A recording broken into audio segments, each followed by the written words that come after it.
Diary لے لیں، قلم کاغذ لے لیں اور آپ پورے محلے میں، پورے گاؤں میں، پوری بستی میں آپ چیک کریں کہ کتنے ہی ایسے لوگ تھے جو بڑے ہی غریب تھے، تنگ دست تھے، مسکین تھے، بس نکاح ہوئے، بچوں کے نکاح کے حالات بدل گئے۔ وہ جو جھونپڑیاں تھیں وہ کوٹھیوں میں تبدیل ہو گئی ہیں، وہ جو سائیکلوں والے تھے ان کو اللہ نے گاڑیاں اور فارچونر دے دی ہیں، اور وہ سمجھنا شاید ہماری عقل کی وجہ سے آیا ہے، ہمارے شعور کی وجہ سے آیا ہے، ہمارے اندر ایسی کوئی صلاحیت پائی گئی ہے۔ نہیں، اللہ کا قرآن کہتا ہے کہ تم اگر یہ تنگ دست ہوئے تم نکاح کرو ان کا، اگر یہ تنگ دست ہوئے تو میں ان کو اپنے فضل سے غنی کر دوں گا۔ میں قرآن پاک ایک اور آیت آپ کی خدمت میں پیش کرتا ہوں،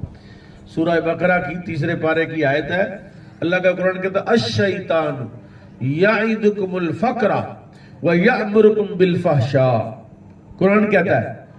کہ